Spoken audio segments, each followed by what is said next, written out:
Hello, everybody. I'm Hayden, and I'm a huge believer in the idea that the only thing that is holding you back from becoming the best version of yourself is yourself. The word yourself encompasses everything that relates to you, that being your past, your body, your mind, all that, And specifically, the nervous system is probably the biggest reason why you might feel so stuck in life. Like you're not going anywhere. And that's because your nervous system, its only job is to keep you alive. It doesn't care about anything else. It doesn't care about your quality of life. It doesn't care about abundance or love or peace or joy or any positive emotions. It only cares about if you're alive or not, I guess. So, what does that mean? That means that the nervous system prefers predictability over possibility. It filters out all possibility in prioritization of your survival. But guess what? Since we as humans aren't living in the savannas anymore, we aren't getting chased by lions and tigers and other dangerous creatures, our nervous system has started to wire itself to be afraid of mundane things, such as socializing or, putting yourself out there. So if you want to become the best version of yourself, you're in the right place. I'm going to teach you how to deal with the nervous system when it comes to progressing as a human being. Because I feel like a lot of people don't understand how it works and how it's holding you back all the time, 24/7. And I feel like as soon as you begin to understand what it's doing in hindrance of your progression to becoming the person you want to become, then you can begin to start to understand how to get around the nervous system and how to use it to your advantage instead of being a slave to it. So I'm going to break this video down into 3 different parts. The first thing we're going to talk about is how the nervous system holds you back.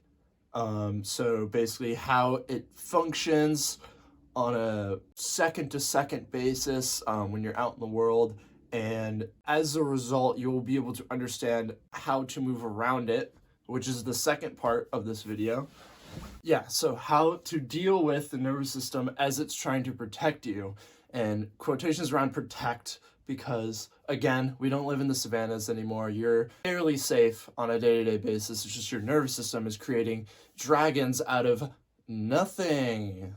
You know what I'm saying? And I'll be teaching you how to deal with it when your nervous system starts entering a fight or flight response, how to actually regain control in a situation where you are experiencing like an anxiety attack or a very incorrect perception of reality. I'll get more into that in a minute.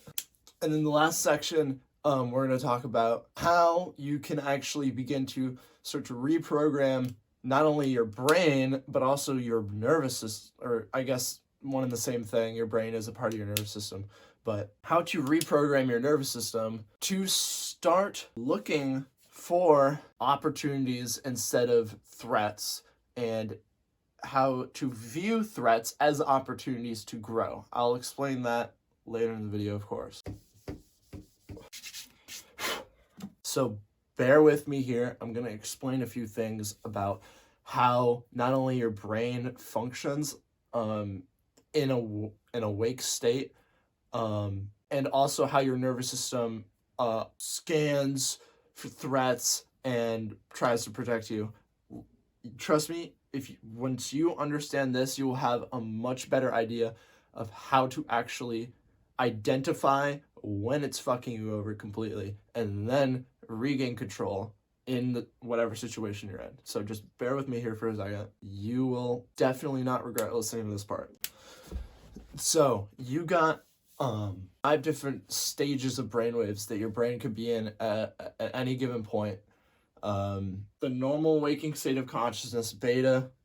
Then you got alpha, a step below that, theta, delta, gamma. We're actually not going to worry about gamma. I don't know why I wrote that, but it is a brainwave state. It's just one that's not commonly visited. Okay, so is associated with being asleep or unconsciousness, is associated with the subconscious mind. When you are a child, I believe it's from the ages of, I think it's the ages 2 to 7. I think it's around that age, 2 to 7. You are constantly in a theta brainwave state, which means your brain is just a sponge. It just takes in information to absorb a belief system, an identity, and essentially it's like probably more than half of who you are is because of the theta wave state you were in when you were a child, which is why looking back in your past to when you were a child is a very good way to learn about yourself and why you are the way you are and why you believe certain things about the world and about people. But again, that's a topic for another video. And then alpha, the between state between the subconscious and the analytical mind.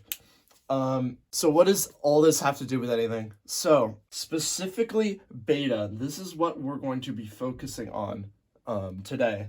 So beta can be separated into 3 different stages. You got the high beta stage, the medium, and the low. Just for context, obviously that's not how they actually look, but the higher frequency waves are again more frequent, like less flat, they're more up and down.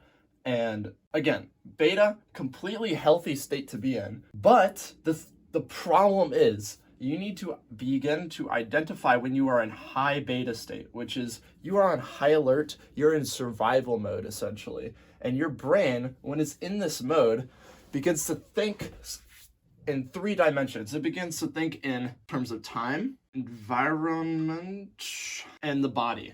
And again, completely normal to be focusing on these things. It's just that when we are so engrossed in the physical, we begin to lose the idea that our brain is creating reality all the time. We don't actually perceive reality as it is. Our brain takes in information from our senses, and through the reticular activating system, it constructs a reality inside your head. You don't actually see the world as it is. Only, I think it's like 0.003% of reality is perceived by humans. So there's a lot of shit you don't see all the time. Because our brains aren't adapted to see it, any of that. Like any non-physical things we don't need to worry about because we don't need to worry about it for our survival, right? So why does this matter? When we are in a high beta state, can be induced by high levels of cortisol specifically. And a lot of people don't even realize that they're in high beta state all the time. So their perception of reality is so skewed because their brain starts projecting all of these like survival like depictions of reality. And then they just get thrown into this like messy loop. I've seen it a lot. People that are addicted to caffeine and running specifically. If you are addicted to cortisol, which yes, you can be addicted to cortisol, that is a real thing, then you are frequently in a high beta state. You are in a survival state. Your brain's not processing reality from a state of creation. It's processing it from a state of survival. And when it's in this high beta state, it will begin to focus on multiple of these dimensions, time, environment, and body. If you have a coherent brain signal, you will only be focusing on, for example, one of the 3. So you could be focusing on the body. But if you are in a high beta state, there's a good chance that your brain is trying to focus on multiple at the same time. So if you are focusing on multiple, imagine your brain makes a certain pattern when it's focusing on the body. Like, this is just an example. This actually isn't how it looks in the brain, obviously. But imagine this is what it looks like when it's analyzing time. And then this is what it looks like when it's analyzing the body. And then this is what it looks like when it's analyzing all 3. Brain isn't meant to multitask. I think I know that you know this. If your brain starts to try to focus on multiple dimensions of 3-dimensional reality, then you aren't going to be perceiving it with the best coherence. It's going to be jumbled. Like I said, not an accurate representation of reality. So, in order to move out of high beta state, you need to lower your cortisol, relax your body. I'll talk more about how to lower your cortisol later in the video, because that's a part of, you know, the deal of how to get over your nervous system's bullshit, essentially. So, last thing you need to understand before we get to the rest of the video about the nervous system. So, the autonomic nervous system is basically the part of your nervous system that is constantly trying to scan reality to determine what state your nervous system should be in. And it does this 24/7 through your reticular activating system. And again, like I said, the reticular activating system is the part of your brain that is constantly constructing reality through your senses. The problem with that, when it scans reality, it does so through your default mode network, which is your ego. And your ego is built upon all your identity, your beliefs. Quite literally, it is the way you perceive your world. Your personality is your personal reality. It is literally, if the reticular activating system, or more specifically, the autonomic nervous system, detects something that is a threat, if the default mode network identifies a threat with something external, or it could be internal, like you could literally just think about a threat in your brain and then your amygdala will activate. And the big problem is it doesn't matter if you do it consciously or subconsciously. If your subconscious is running and you subconsciously identify something as a threat and you aren't even aware that you just did that, then your autonomic nervous system is going to signal your amygdala to activate. And what is your amygdala? It's the fear center of your brain. So now you're getting pumped with a ton of stress hormones. And guess what? When your amygdala starts pumping you with a ton of stress hormones, which cortisol is the main one that's responsible here, your prefrontal cortex literally starts to shut down completely. Well, not completely, but almost entirely. And the prefrontal cortex is responsible for your logic, your reasoning, your planning, your conscious mind, essentially. It's the pilot seat of your brain. And when you enter this state that's triggered from your subconscious that you didn't even have control over in the first place, now you're being subjected to the biology of your nervous system. And now you just see reality from the perspective of survival. You don't see opportunities, you only see threat. And a lot of people, what they'll try to do is they'll try to think their way out of it. They'll try to use logic, like, you know, oh dude, I shouldn't be afraid right now, like what's going on, like this doesn't make sense. And then they'll try to think like, you know, oh, I'm fine. But no, that's not going to work, because the more you think about it, the worse it's going to get.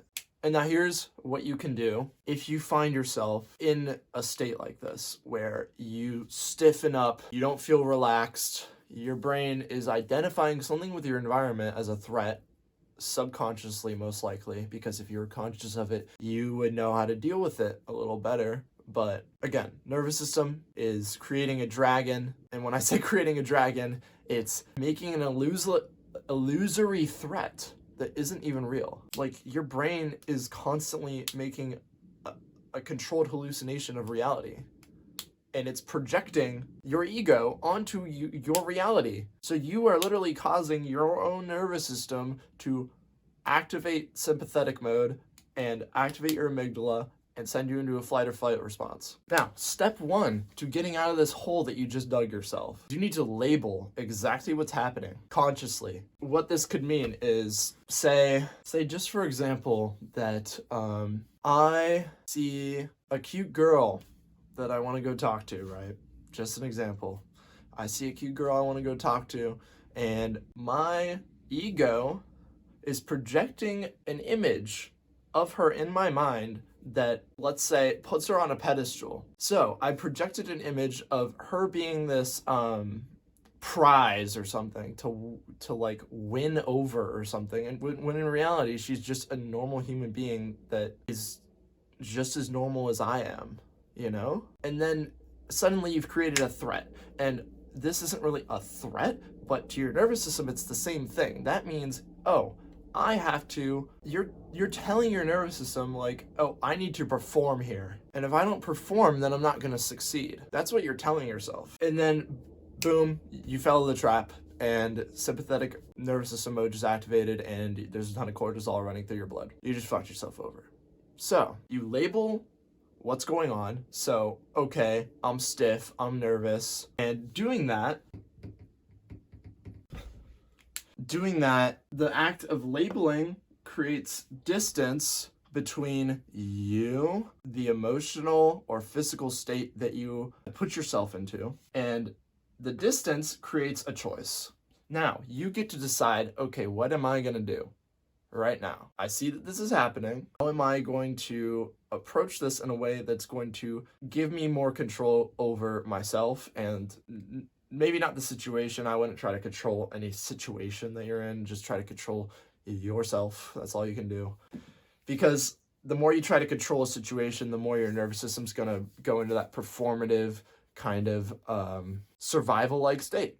Again, you don't want that. Once you have identified what's going on, you've identified it, and now the only thing you can do is to downshift your nervous system into parasympathetic mode, because the longer you stay in that survivalist state, the longer your prefrontal cortex is going to be deactivated. It's not going to serve you at all. So you downshift your nervous system into a parasympathetic mode where the cortisol starts going away, your amygdala chills out, and again, you begin to get some more control. So what do? Breath work, walk, and posture check. These three combined will clear immediately, but obviously a lot of us can't walk, and depending on whatever's going on, you might not have time to do like a minute or two of like breathing, right? So this is what I recommend. There's a thing called the physiological sigh, which is the fastest known way to downshift your nervous system that you can do.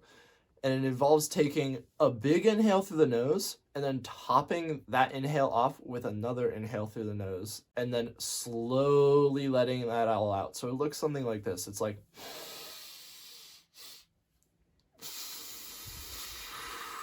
the longer the exhale, the better. Something about that double inhale signals your nervous system to start calming down. Like, imagine if you're crying, right?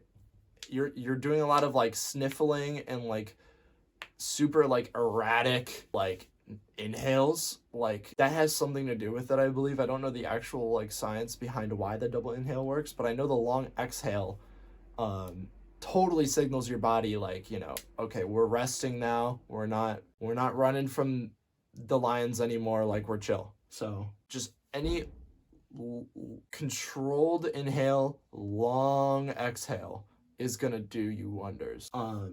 Walking is really useful because there's something called bilateral stimulation, which is when you're walking, your brain is kind of signaling your eyes to look left to right, to left to right. You're scanning the environment. And basically when you tell your environment, like, or when you tell your brain, like, okay, I'm safe, like there's no threats around me, we're good. As soon as that starts happening, your amygdala will naturally just start shutting down. It won't be as active when you do that. So it'll stop producing cortisol. And that's a huge thumbs up. This is what we want. And the last thing is a posture check.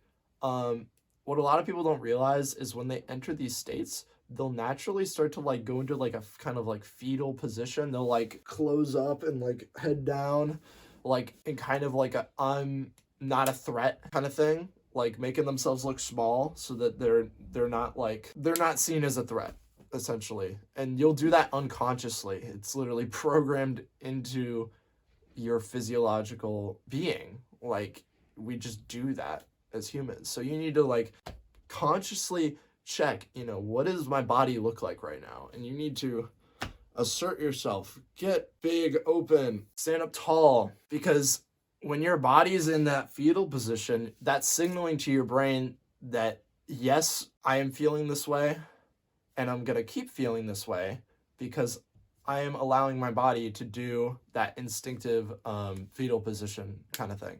So you need to consciously bring your shoulders back, drop them, relax them, stand up tall, the deep breaths again, and then that all combined is going to get yourself out of that sympathetic state. My favorite part of the video, you need to start teaching your nervous system that fear is merely a barrier between you and growth. a part of that is you need to get really clear on what kind of person you want to be that you aren't right now because of your nervous system and all its survival methods that it's using to keep you exactly where you are. So you need to consciously be very aware of who you want to be, where you want to be, what goals do you want to accomplish, and then get very, very clear on what the fears that are holding you back from becoming that person, from achieving those things are. You need to be very consciously aware of the fears, because when you're consciously aware of them, then they start to lose power against you. And as soon as you can recognize this, that, here's me right now, and here's my goal, and the only two things that are keeping you from this goal is the distance to walk to that goal and the fears that you have to break through to get to that goal. Because your nervous system is going to continue to see those fears